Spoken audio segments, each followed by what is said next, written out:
welcome in to Arrowhead Allies. First off, we just want to say we are so glad welcoming back to the fold our very own Milena Scantlin Barrett. She is the Adams of Arrowhead Allies. And after an absence of, unfortunately, a few weeks due to illness and other incidents, she is traveling.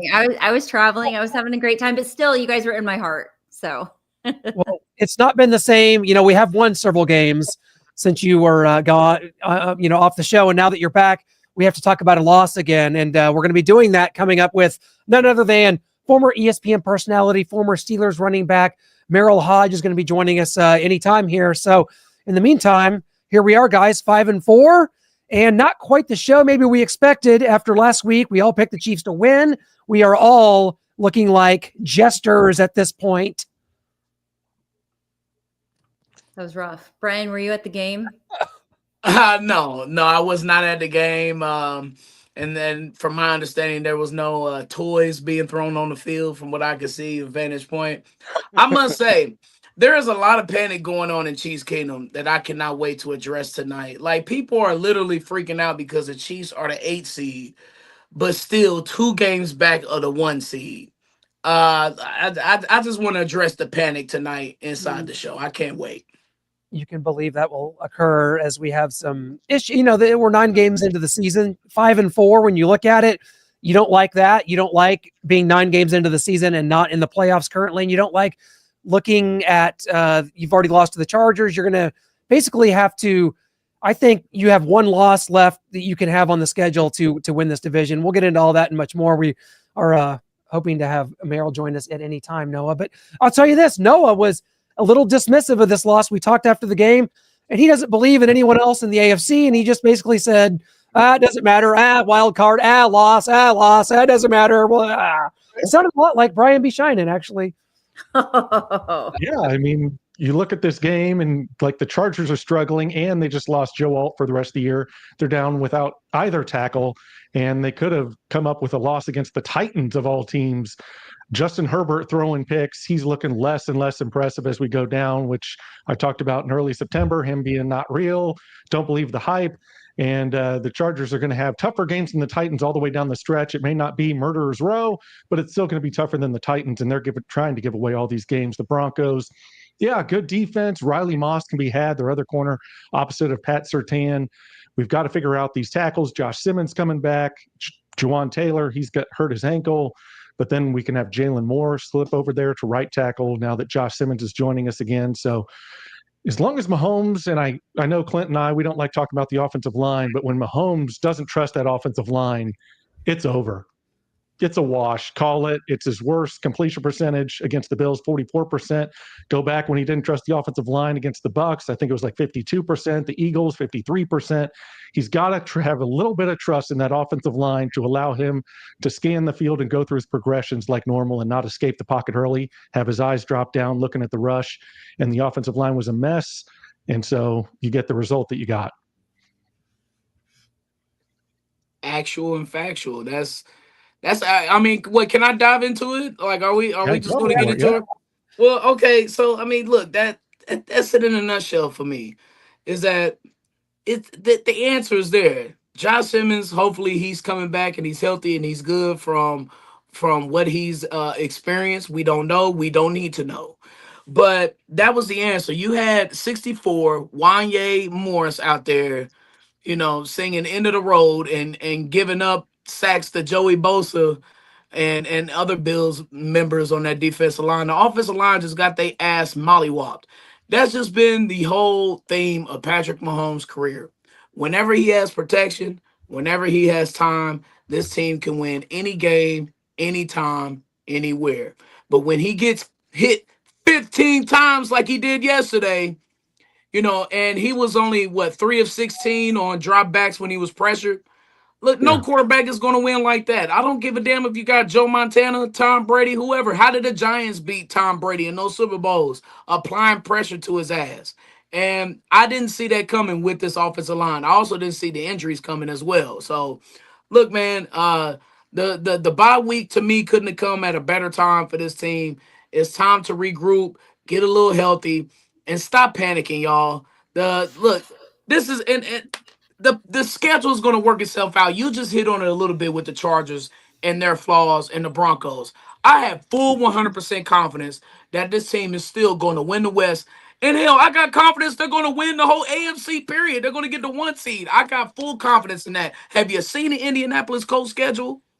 It is brutal coming down a stretch. It is. They still got 2 games against the Jaguars. Not the toughest of games, but still divisional games. They got 2 games left against the Texans as well. They also have a 49ers and a Seahawks game. There it is right there. The middle schedule right there. That is the schedule for the Indianapolis Colts coming up. And they still have to come to Arrowhead. Buffalo and or New England, they could get the 1 seed because their schedules aren't as demanding as the rest of the teams. Like, we're kind of going to all sort of beat up on each other.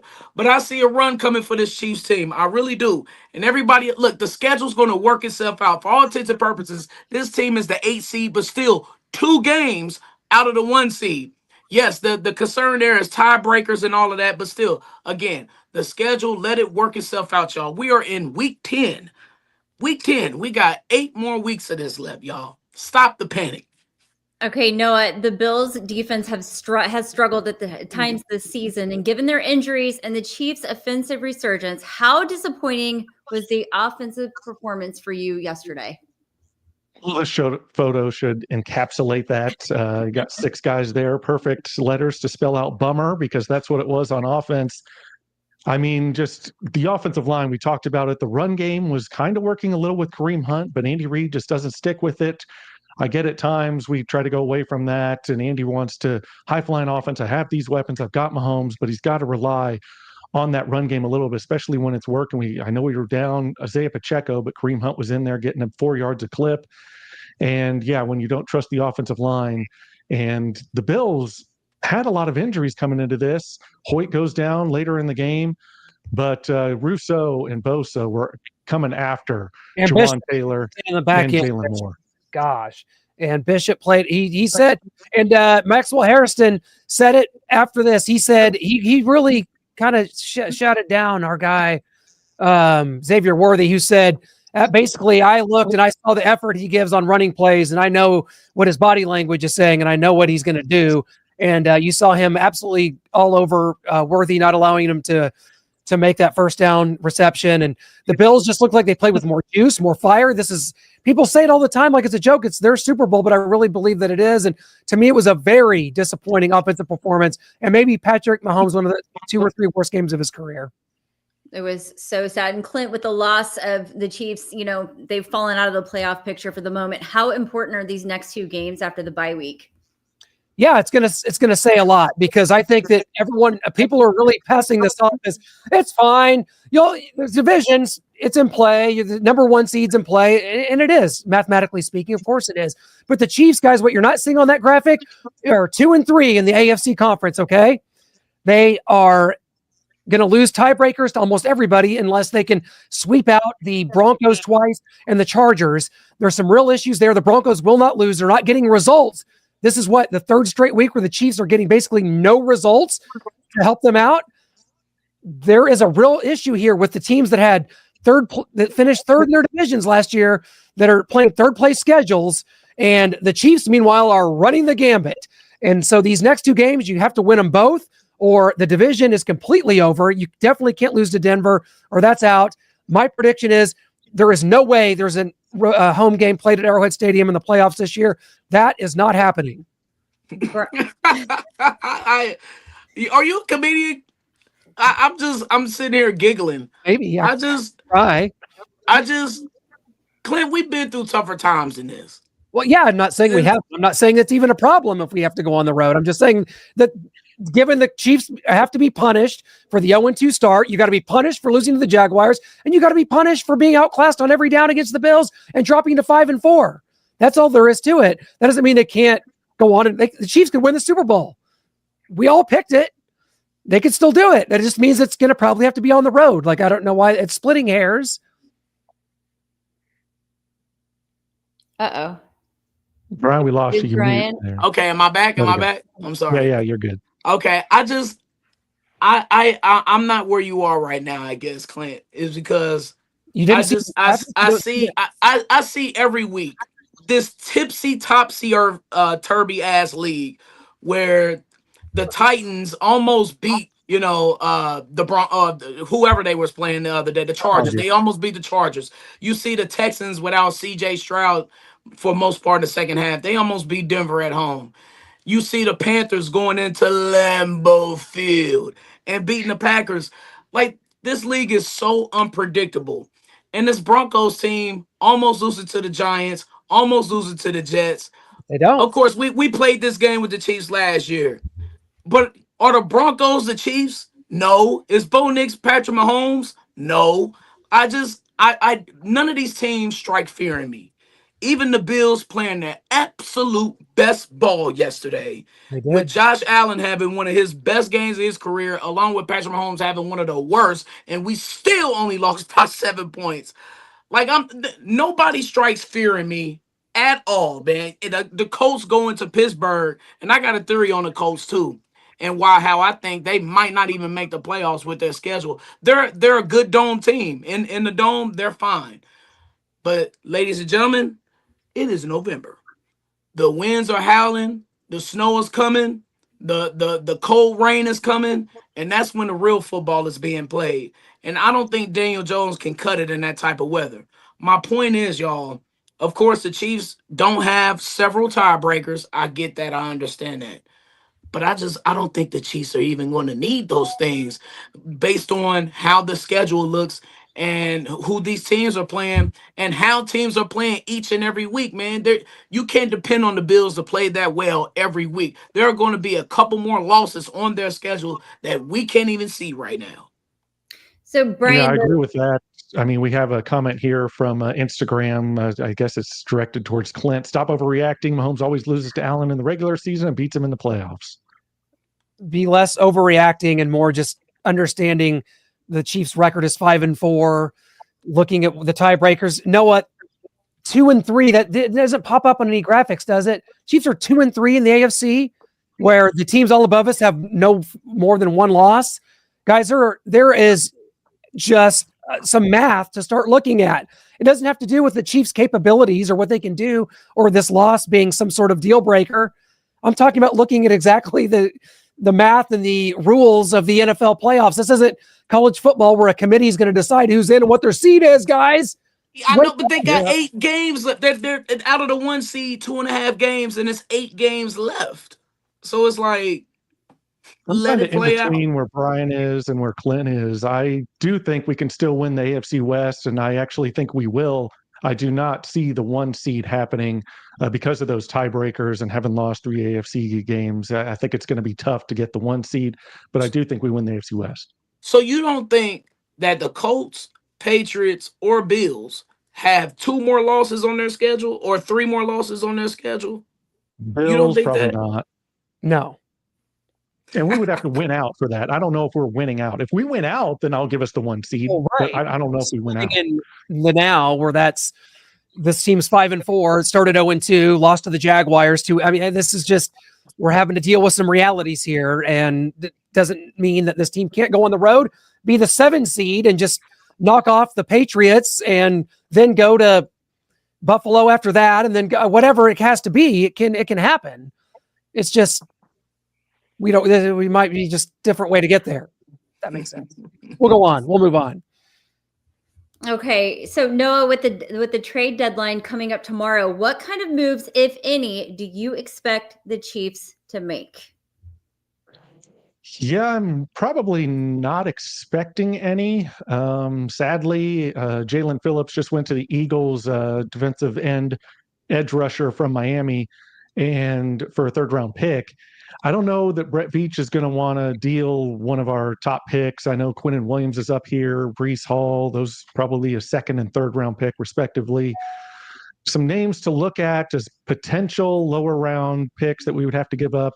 I kind of like Titans edge. Dramont Jones has 4.5 sacks this year. Jerome Ford, kind of a do-it-all back. Because like if you look at Jalen Wright and Jeremy Nichols on that, they're kind of like a Brashard Smith type.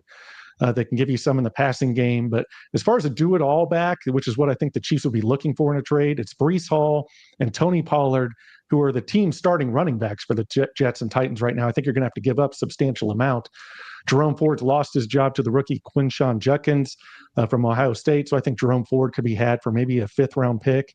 Calais Campbell, defensive tackle slash end. He can kind of pop out and play into like Chris Jones does from the Cardinals. I look at him as a potential. Then a free agent safety, and we just had trouble with our safeties getting eaten up by those tight ends along with Drew Tranquill at linebacker.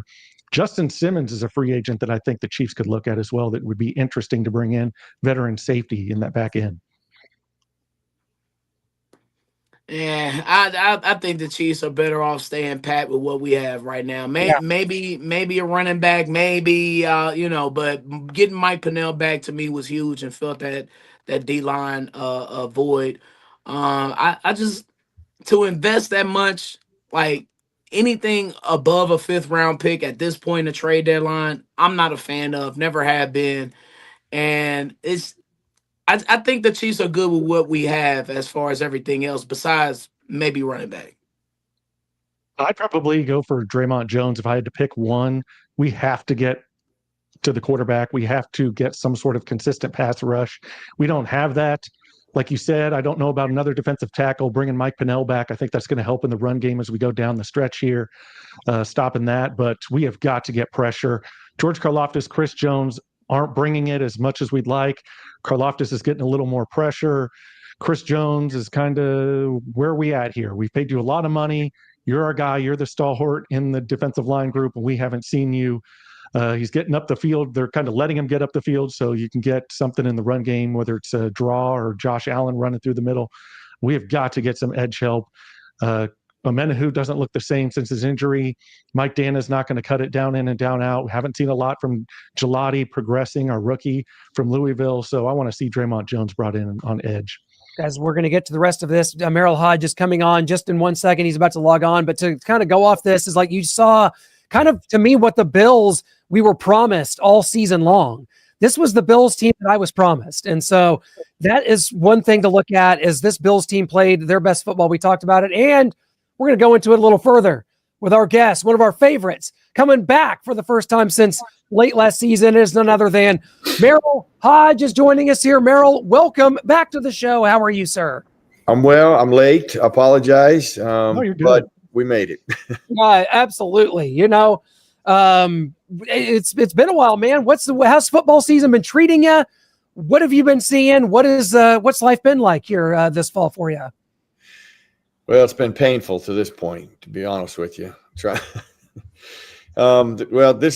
part of the year explains why Jaws and I every week we used to call this the update league.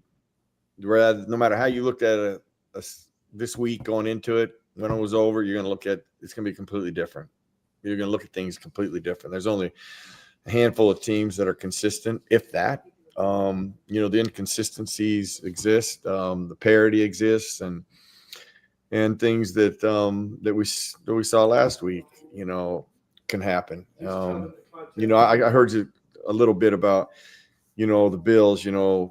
They actually, watching that game. I wait till I get tape. I don't watch it much on television. But after watching both sides of the ball, like Buffalo came in with a completely different, vamped up approach. You could tell that they had done some self-scouting. They had packages you hadn't seen all year. And Kansas City really didn't, and then that's rare for Kansas City. But Kansas City's also playing, starting to play at a high level, championship level too. So, but they didn't have answer for the Bills, and I thought the Bills, their pressure was terrific. They got into Patrick Mahomes a lot. They established the line of scrimmage, which if you do in this league and you do that consistently, you got a chance to win every Sunday. They dominated that, and they did things I hadn't seen all year. They probably played their best football game that I have seen to this point. They've had some good football, but they played the very best. The packages I haven't seen all year. They built on things, and they covered on the back end really well too, which was, a combination of what you got to do defensively, where if you're going to get great pressure, you still have to do well on the back end. And only had one bust on the back end at one time. And aside from that, they held the Chiefs at bay, for the most part. Mm-hmm. Yeah, speaking right into that, Merrill. I mean, I'm going to play a little short video package here, 45 seconds in a second, but that's kind of what I saw and what Cole Bishop said after the game, which is part of the video. He said he kind of went back to his film study, saw some things against the Chargers, and the Chiefs came out in those same formations, and he was right there to make a play 2 different times, and I'm sure throughout the game, but there's 2 examples in this video. So I'm going to play that and then get your thoughts on the other side. Sure. Emotions on the third down, just kind of film study, saw a play versus Chargers where he spit it out there pretty quick, so being able to know that he's potentially going to throw that ball, and then just chasing the motion, being able to anticipate that the ball might go there, and just get downhill on it. Guys were saying that maybe if I got my head back, that's an interception opportunity, but just running after the man and hopefully maybe get your head back next time.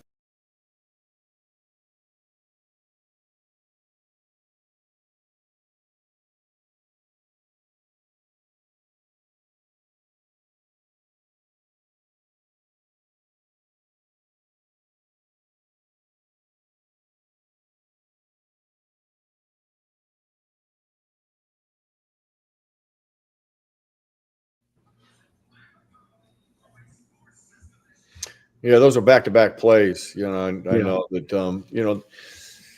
That's a pro right there. That's why people always like.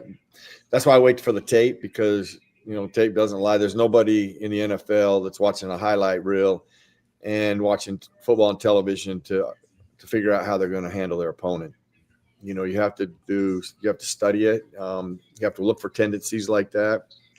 You have to know your opponent as good as you can know your opponent. You'd like to know them as good as they know themselves. That's why I thought when I was watching, I thought the Bills really did a good job of self-scouting. They had some formations I don't think the Chiefs had seen because they didn't handle it from assignment-wise, which the Chiefs very seldom defensively make mistakes. And they made some busts on who was covering who. They almost had like a trips formation with everybody in a 3-point stance, just to make it look different. And they didn't know how to handle that. They got a couple big plays out of that. And for the most part, they were on their heels, whereas they had the Chiefs buttoned up from the very start. Yeah. Hey, Merrill, thank you for joining the show this evening, man. I got a theory about Andy Reid and his run and how I seen his philosophy and how he coaches in the NFL, specifically in the regular season, where people are making a big deal about Josh Allen winning these regular season games against the Chiefs. And I just think that Andy Reid has such a foresight of vision down the road that he's going to keep a lot of things tucked to the chest, as far as what he wants to show, what packages he wants to pull out during special moments or whatever. What is that a myth, or am I just making this up? Or no, I don't think that's any stretch of the imagination. I think Andy Reid has a good scope on the season. I don't think that he, I think that can be misunderstood, that he goes in and he doesn't give his team the best chance to win. I know that's not what you're saying, and it can sound like that, if people interpret it wrong. I'll tell you this, Pacheco, that energy, that offense misses. They're missing that speed from the backfield that makes a difference in the game. But Andy does have an understanding of where you got to win, when you got to win. And although every Sunday is important to win, they don't have a lot of room for error, to keep losing. I think that Andy puts the very best game plan he can together to get ready to play. I just think the Bills, just their game plan just was slightly better, from the schematics that they used, the new tendencies they used. And listen, I've always believed that I never hold anything in the bag for down the road, because down the road ain't promised. Mm-hmm. I don't think Andy does that. I still think that Andy put together what he felt was the best game plan for that, and I go back to Pacheco because that energy and that speed back there and that burst, they lack that in the backfield. They get the power they need, but they lack that explosiveness. Pacheco is so fun to watch. I really appreciate what you said about him. Where do you with the Chiefs sitting at 5-4 heading into the bye, where do you think that they stand in the AFC after this loss to Buffalo? Well, I still think they're in the mix to win it all, just based on how the AFC looks. The Steelers probably had their best win of the season against the Colts. Now, there's one statistic. I think it's the most important statistic in football. It's actually the only statistic I really care about because it does indicate wins and losses more than any other thing in football, especially the NFL level, and that's turnovers. And that right there, if you gave me a turnover margin every time, I could almost pick who's going to be the winner with the spread to a 90 percentile. Now, that being said, turnovers can mask a team. Like if you get a lot of turnovers, it can actually make you look better than you really are. If you give a lot away, it can make you look worse than you really are. And somewhere in between the middle is who you are, if it's a clean game. Now, the reason I mention that is, the Colts turned it over 6 times. And the Steelers forced a lot of those too, by the way. Colts just turned over. The Steelers really did a good job of forcing those turnovers. And I want to say the Steelers turned it over once. So you got 5-1 here, and you win by 7. That's actually that's a concern. Like if it was a clean game, I'm not so sure. They've won those a couple of times. They beat New England in New England when they got 4 turnovers and down in scoring territory. I can't tell you how many times when I plug in, I'm watching the tape and the Steelers are starting inside the opponent's 20. I think like twice. That doesn't happen. That doesn't happen consistently on a Sunday. Right. But for them to do that, and win the game, it was a big win for them. But are they as good as the Colts? I still don't think they're that good right now. Defensively, they played like that, but offensively, they did not. They didn't play the complement that you would like to see. And all that's what I'm getting to is that really the Chiefs are in the mix of all of that. They don't have a lot of room for error. You can't keep losing games now. That's why I said I know Andy tried to put together the best game plan he could to win on the road because that's a hard thing to do, especially in Buffalo. But they don't have a lot of room for error anymore if they want to be in the thick of things. Now, at this positioning, they might be a wild card team versus a divisional winner. But I don't know where who's the divisional leader right now. I don't even know. Is it Denver Broncos? Yeah, so Denver, is it a game or 2? 2, 7-2 versus 5-4. So they got a 2-game divisional lead. Yeah, and 1 over the Chargers. The Chargers are in second at 6-3. So they 1 game over the Chargers. 2. But they have not. The Chiefs and Broncos have not played. Is that correct? Right. Yeah, 2 weeks. Say. So if I'm a Chief, I'm like, well, our record's even because I control 2 games that we don't have.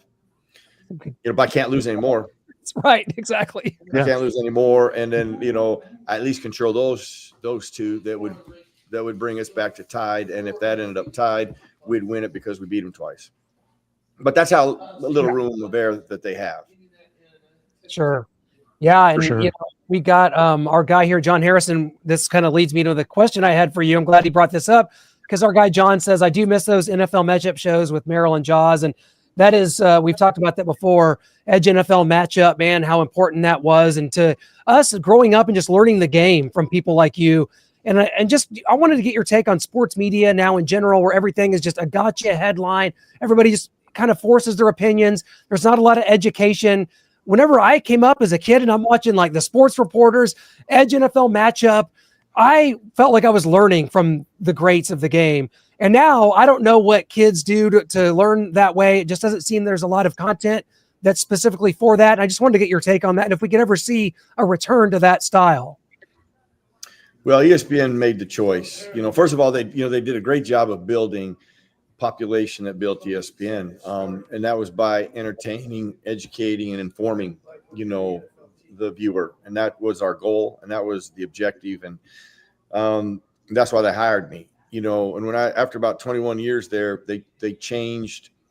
You probably remember when Dennis Miller was in the booth. if you remember that. Mm-hmm. Yes. So that this was the start of it. This is when they were trying. Ah, I'll use my own terminology because they brought all the talent in from all the sports, and they presented how they were going to go about presenting sports.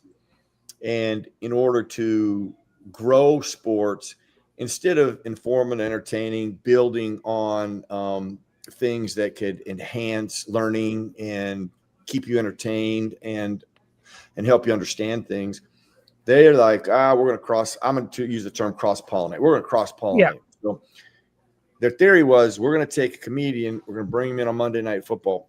People who will watch us that don't like football, but they like to laugh.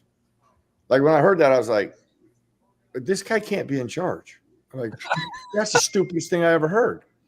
And then I find out he's second in command. So here's where we go.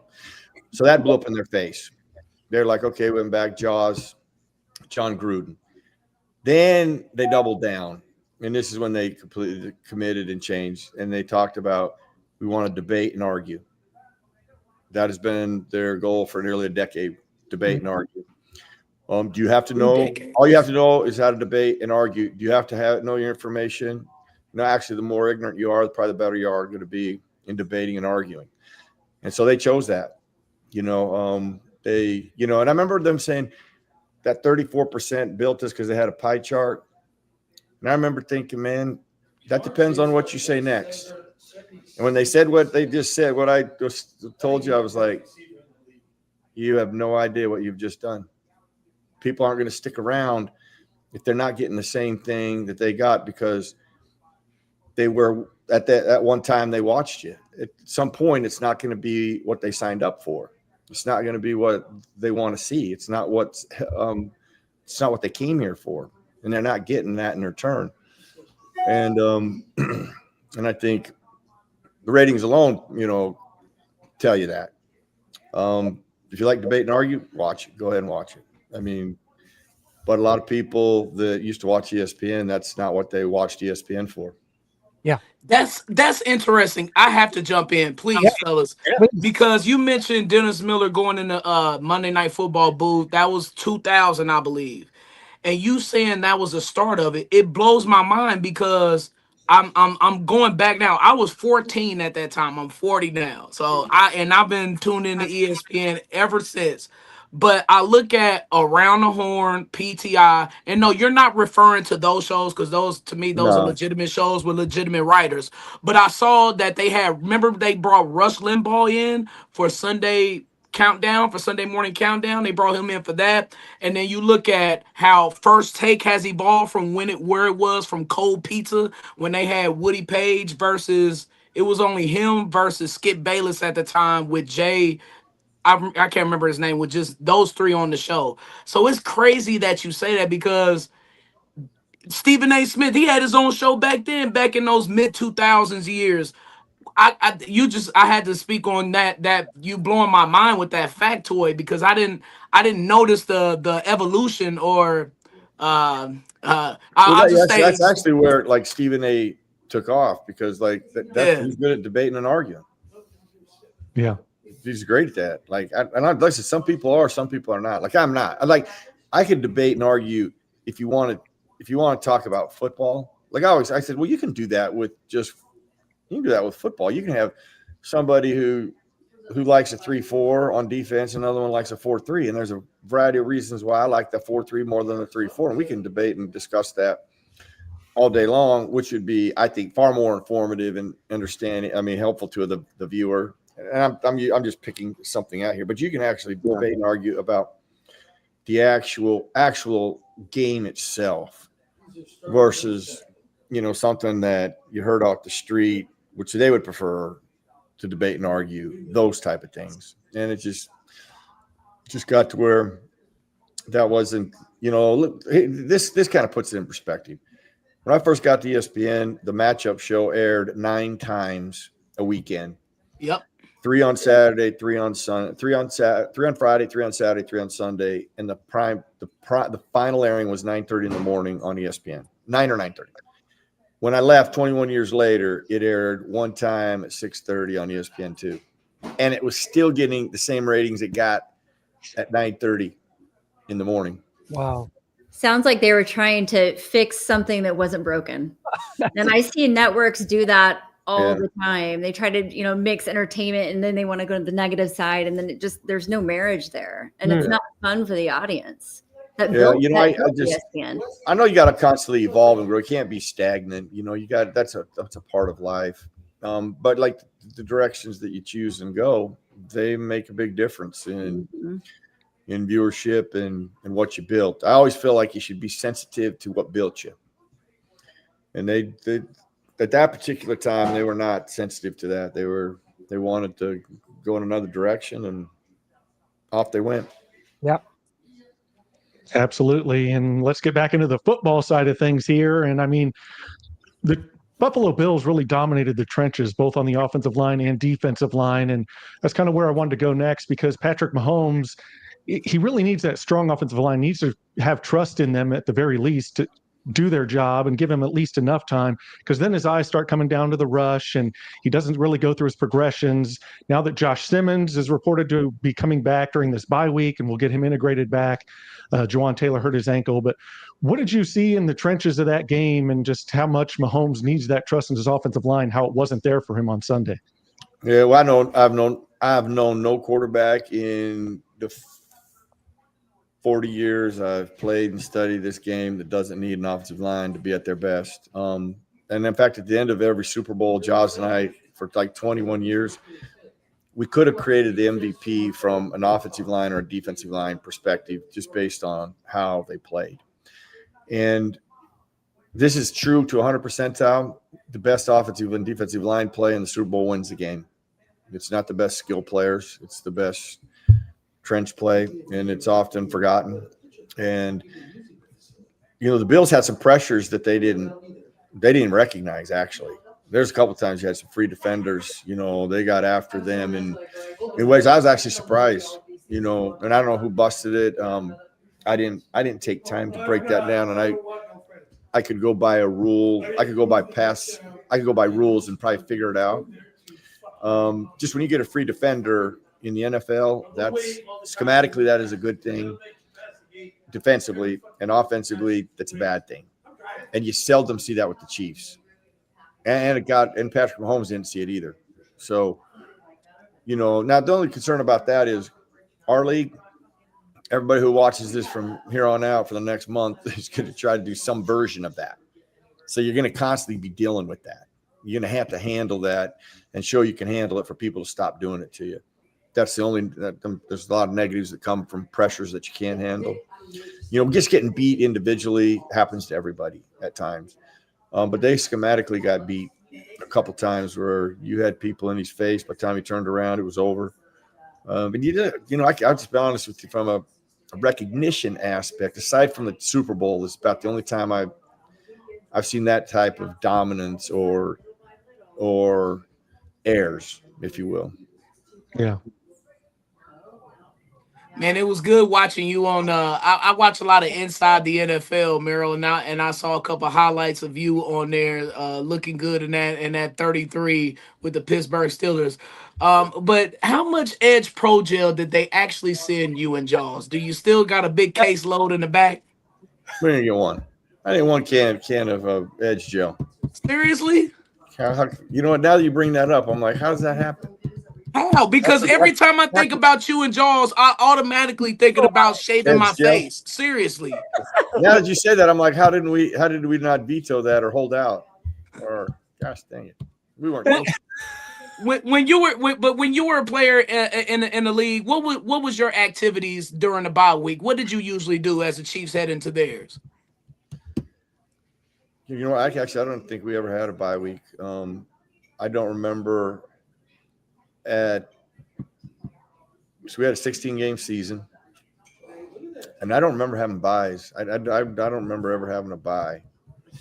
The closest that we'd have is a buys if we played on Thanksgiving. We played Thanksgiving one night in Dallas, and that's 10 days off till the next game. But that's about the only. I don't know when the bye started, to be honest with you, but I don't remember us ever having a bye. That I can recall. I might be wrong, but I don't think I am. I don't remember a bye. I don't know when the buy started. So maybe somebody could Google that real quick, because I retired in '95. So. Oh, I know they had one in '93, because '93 they had an 18 weeks season, but it was 2 bye weeks, I think, for a lot of teams. It started in '90. It started in '90, so that was like the back half. But yeah. Well, that tells you what I did. I didn't do anything. You worked. I didn't do anything. I just You were probably into the film. I went to my locker and practiced every day. I was got a little bit of extra rest is all I could think of that I would do. I wouldn't. Gosh dang, you're rattling my brain now. That is crazy that I don't remember by. Well, it's like right in the middle of your career they started, so it was like you're halfway through. Right. Makes sense. So I had a buy. I don't know what I did on the buy, but it obviously breaking wasn't down very much film, fun. I'm sure. It wasn't memorable. Merril, find a way is on your hat. I know those are 3 words that are really important to you. Can you talk about that? Well, the simplest way is these words have helped me live a dream and fight to live. But they're just supposed to help me live a dream. As a kid, I remember I was in class one day. I was around 10 years old, and our teacher came in and she said, "Everybody stop doing what you're doing. Put your stuff down, pay attention."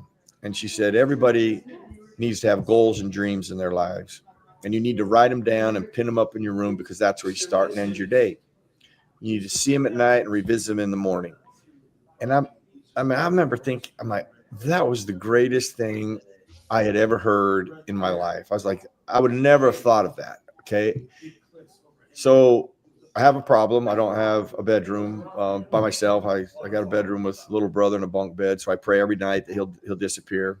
Doesn't mean I don't love him. I just want my own bedroom. And I used to lay in bed at night and daydream about like if I had one thing in my bedroom that I'd never seen, it'd be a wall of cork. Because I loved that idea that she said. I had all these goals. One of my goals at that time as a kid was to play in the National Football League. So a few years later, I actually get my own bedroom. I asked my dad to make a wall of cork. He does. It ends up being half a wall. And it was the day that I pinned the goal up, I'll play in the National Football League, that I do a lot of inspirational speaking around the country, and I make reference to this point in my life. It was my first moment of truth in life, like my first moment of self-reflection, that I pinned the goal up, I'll play in the National Football League, but I kept hearing all the things people would say, how hard it was. Don't put all your eggs in one basket. That's impossible. And the odds are against you. That's all I ever heard. And so I was in that conflict. I was letting those things absorb me. And I remember thinking, man, I didn't write that goal to be words on a wall. Man, I wrote it down because I wanted to achieve it. And on that day, like, I opened myself up. I committed to the goal. Whatever work was required, I was going to do it. Whatever odds I was up against, I was going to do it. But in the process of that shift of energy, it's the first time like the words find a way popped into my head. And they ignite a journey. They gave me hope. And I think the thing they do the most, though, still to this day, is they challenge me. They challenge me to do something about my circumstance. And they challenged me to do something about that goal. And it sent me on a journey. It took me down places I never dreamed I would go. I learned lessons from people I never thought I would learn from an Aristotle to a Walter Payton to a Chuck Noll to my own kids and my wife and, people in my life. And just, they have challenged me to do something about my circumstance. And I'm grateful for that. Like, I don't live with regret. I wasn't the kid that put on the wall and listened to those things and went, you're right. That's impossible. And I surrendered. I knew this. I remember hearing, don't put all your eggs in one basket. We want you to be disappointed. I remember that's the dumbest thing I ever heard, because I know this, like in life, if you're going to go after anything, like, you better be all in. And I remember thinking that as a kid, like, I don't want to wake up one day down the road, it's too late, and I regret that I didn't try. And like all of those things kind of like manifested right there in my bedroom on that day. I remember I put the words "find a way" at the top of my wall. They still sit there. They sit right over there because they challenge me. They challenge me every day to do something and not to surrender, and to do something. And every time I've done something in my life, I've always achieved the goal. And I don't mean I achieved the goal. I've discovered something on the journey I would never have discovered had I not gone down the journey, even though I didn't achieve what I was going after. And I'm grateful for that. And the message is really what I try to share with people is possible for people. Like, there's nothing that's impossible for people when they learn to control their mind, because when you do that, you can overcome anything and you can become anything, and you have to believe that. And once you start believing that, because you're responsible for your journey, anything's possible. I feel like the Chiefs are going to find a way. I really do, guys. Well, I'll tell you this. The Chiefs are – here's what I do like about championship teams like that. That's not easy. I know you guys know that. I mean, I played in that arena. It's just hard to win consistently like they win. I see a game like that, and I say, they got outplayed, they got out-schemed, and it's true. That team ain't going to surrender because of that. They're more resilient than that. And that's what it takes a lot of people to do that. It's not just one, there's a lot of people in that organization that are like that. And you have to have the majority of the team is made up like that, because the people who are not quite made up like that, they follow. They get more out of them than they would had they didn't have that type of makeup in that organization. So that's what I admire about organizations like that, and when they have a run like they're having. Merril, just unbelievable words. We cannot thank you enough when you join us. It just really takes things to the next level. Want everybody to go to merrilhoge.com right now. You can get the book, Find a Way, and you can look into booking Merril. He is one of the best in the business. If you need some motivation for your team, I'll tell you, I couldn't ask for a better guy to come in here and get us a little motivated today. Merril, after a big Chiefs loss, we're going to have to reset some things and get this thing back going. But thank you so much, my friend, for coming on today. Well, thank you. And I want you to know my wife is a huge fan. Okay. So as a family, we're fans. So thank you guys. We are a huge fan of her. She's the nicest lady that we deal with all year long when it comes to booking guests. She's the best. Angela, shout out. We love her. Thank you, guys. Thank you, Angela. Always an honor. Take care. Thank you so much. Thank you. You bet. That was Merril Hoge. I all of a sudden feel a little better. Maybe we should redo too. And I'm just going to say the Chiefs went out 1 seed. It's all, you know what? Find a way. They're going to find a way. And they always do. That's it. Great question, Brian, about because the edge, I literally, like my dad and I made him I wasn't shaving yet. I made my dad buy Edge Pro Gel because of that show. We'd be there we got to get Edge Pro Gel. Look at it. Perfect. Yeah. Yeah, I kind of I always wanted to shave like my father. So I was an early shaver. Even though I had nothing on my face, I still wanted to shave. And Pops always had maybe a can or two of Edge Pro Gel. I'm shocked that they didn't have boxes and boxes of them. They should. That's a travesty. They should, because every time seriously though, every time I think about the matchup, I think about Edge Pro Gel. I do. It was a great marketing campaign for them. Something I've never thought about. Team. What'd you say, Noah? Sorry. We'll reach out to our legal team here at Starcade and see if we can get Merril on some back end, some Edge Pro Gel. Right. Jeez. It's funny. He was talking about Dennis Miller, and I met Dennis at a Monday night game at Arrowhead, and I was not 14 because I'm a little bit older than you guys. And I talked to him that night in a production meeting, and he said, "I'm just here to have fun." And I believed him, and I think he was fun for a minute. It was fun. It doesn't mean that they're going to bring the expertise that most guys in that position would. He was fun, but I think it was short-lived for a reason. Right. It was. And it's just crazy to think, Brian, of the evolution of of ESPN as a brand and getting into all that. That's stuff that you just won't hear anywhere else. I think that was a tremendous conversation there with Merril and getting into that, because all of us, let's face it, Milena not included, she's not a nerd, but us three were kind of nerdy. And Milena, the fact she'll even hang out with us here on the show, man, we thank you. We would never have had this back in high school. You would not have hung out with us there, but maybe now. I'm actually a secret nerd. I may not be as nerdy about football as some of you may sound, but I respect all of you guys, and I think you're all very brilliant at doing this. And I respect the heck out of you. Wow. See, this is just kind of what you get here is you get group hugs after a tough loss. We got time for a couple more topics. I think we left off with the trades. what potential trades. So what we have time for a couple more topics. We've had some questions. We want to get into a couple more. All right. So Clint, let's just start with you. Getting back into this, looking at the AFC West heading into the bye, how do you see things shaking out down the stretch? Wow. We've talked a lot about it here. We've kind of talked about some of the scenarios. The Chiefs play 4 games against the AFC West coming down the stretch here in the final 8. And so that's going to decide it all. Not only these next 2 games against the Colts and Broncos, but you get, the Texans are going to be coming in here in December. You finish up at home against the Chargers. You got LA or Las Vegas on the road, the very last game. I mean, this is where the Chiefs are going to have to make their hay coming up. And it's time to, these games that we just throw away and say, well, it's just this loss here. This loss meant, well, it was just a loss. And it's just a loss. That's over because it's time for this team to really start winning games, stockpiling W's in the right column. And I think that is going to happen in a big way. Now, whether it's going to come down to the wire, it's going to come down to tiebreakers. It's going to come down to all of it. So you just got to put yourself in a good position and also eventually hope that you get some results in your favor down the stretch here as well. That's going to be a big part of it. All right, Brian, do you want to expand on that? Noah, do you want to expand on that? I think the Chiefs are going to get a lot of help because a lot of these AFC contenders have to play each other. There are so many crucial games. We haven't even gotten into the crucial games yet, to be honest with you, as we enter in the second half of the football season. But here's an interesting note that I always need to bring up every single year.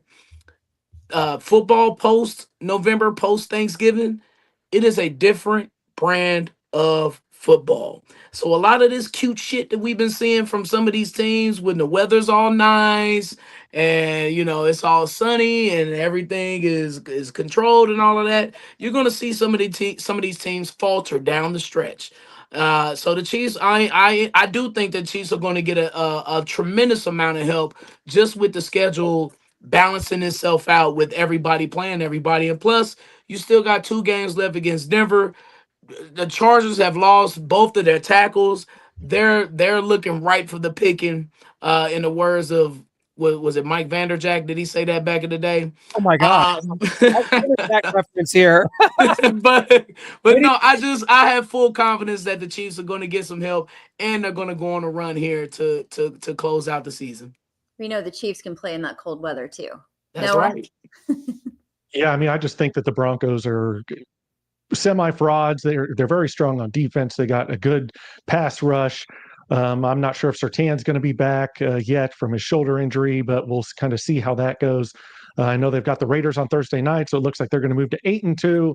But I don't trust Bo Nix. I don't trust waiting till the fourth quarter to score in every game against Davis Mills and the Justin Fields and the Jets overseas. And so I think that the Chiefs will handle business. We get Josh Simmons back, so kind of foreshadowing that I want Justin Simmons there in the secondary, but we get Josh Simmons back at left tackle. So I think we'll be able to handle things as long as we can take care of business. I think the Broncos have some room to falter down the stretch. So, Brian, we got about 5 minutes. Can we just talk about this running game with no Isaiah Pacheco in this game? Do you feel like the game plan should have been to run the ball more? Absolutely, 100%. It was effective. Kareem Hunt was averaging 4.5 yards per carry, and that's with a lot of those, short yardage situations. He was moving and grooving. I would have liked to see Bashar Smith get more carries and more touches. The running game has to help Patrick Mahomes, and it has to be a tool. And they know this. They got offensive geniuses on that staff. But I think the offensive line injuries kind of affected how the Chiefs were approaching that run game later on in that game. But yes, it was much needed as it always is, and that's why I think that the Chiefs may sneak off and try and pull something out at the trade deadline here to get a running back in. But Noah, you said it yourself, and this is something to think about. We're not going to have to worry about this till next week. We're going into a bye, and we have no predictions, obviously, because there is no game. And then we'll be previewing Denver next week. But you said this too. We're going from, we're pretty sure they can win the division, that they're still in line for a lot of it. You said if we lose to Denver, the Chiefs got a playoff problem. Expand on that. Yeah, I mean, if we lose to Denver, then it's looking like the AFC West is slipping away and probably out of reach. And then you're starting to count up, okay, how many teams are ahead of us? How do we beat them? If we say we'll finish with the same record, do we lose the tiebreaker? And so, yeah, you're hoping and thinking that, yeah, the Chargers will falter, the Jags will falter. The Colts don't look as strong, or the Patriots really a 7-2 football team? Who do they have down the stretch? So you're really starting to calculate in your head, look at schedules, and really go through it with a fine-tooth comb every single game. How can they lose? How can we get the tiebreaker? And so if you start thinking about losing to the Broncos after the bye, then you're really in some trouble and really starting to calculate how things are going to finish out. But to go back to Brian's run game thing, I mean, a lot of people like to get on Andy Reid, and yeah, he may lose sight of it when it's going well, like it was in the Bills game, at least over 4 yards a carry for Kareem Hunt. He seems to lose sight of that. And I know they come out in the third quarter. He does this a lot, comes out after halftime, pass, and punt. If you're not having success with it, that's happened at least twice this season. And if you feel like you need to get Kareem Hunt at least a touch there. But when you look at the attempts, it's not that Andy Reid won't run the football, because they got pretty similar to James Cook has 153 attempts. Pacheco and Hunt combined have 151 on the season. The Bills have about 200 more rushing yards than the Chiefs, and that's a team that runs successfully, has a good offensive line, good running back. So I don't think that it's Andy won't run the ball. It's that he loses sight of it and goes away from it when he shouldn't. And it's these key situational moments that you're like, man, do we really need to stick with the run there, keep them honest? It's going well. And he gets away from it and loses sight of it. And that's the problem with Andy Reid in the run game. Well said. Well said. And we'll see what that looks like with Pacheco potentially returning still week to week. Coming up here with the bye week, though, like Brian said, couldn't come at a better time. And for us, but there's no bye weeks here on Arrowhead Allies, because next Monday we'll be previewing the Denver Broncos, which is the game of the year to this point for the Chiefs. It is really the crossroads because you win that and everything really comes back into focus. We'll talk more about that next week. Milena, great to have you back, darling. You just keep us grounded a little bit here. You do all the little things that make us go, and we appreciate you so much. And guys, Merril Hoge on the show. Never forget. Find a Way. That's his book. That is his motivational pitch. We appreciate him so much, guys. So take a little load off, guys. Watch some games. As John Harrison said, I know, Brian, this is going to be hard for you. It's horrible to say, but even you'll agree with this. Time to root for the Never. Raiders. Never. Never. Like you're cheering for the Broncos Thursday night. I'm letting it play out. I'm just going to enjoy the game. I'm just going to enjoy the game. I hate both of these bastards. I'm not. You over my dead body. Will I ever have anything positive to say about the Raiders and or Broncos? Over my dead body. You got to kill me first. So, Brian, if the Raiders play the Jags in the last game of the season coming up in the next few years or something, and the Chiefs need the Raiders to beat the Jags, I'm just going to let it play Whatever out? happens, happens. Whatever happens, happens. Yeah, you won't catch me cheering for those bastards. Death to the Raiders. Just keep them alive so we can still just beat up on them. But nothing good for them. Go Raiders. Let's go. Thursday night, you will see Clint and I dressed in silver and black from head to toe. Go Raiders. Stop. Go Chiefs. We're on a bye week, and we're rooting for the Chiefs always. Go Chiefs. Chiefs.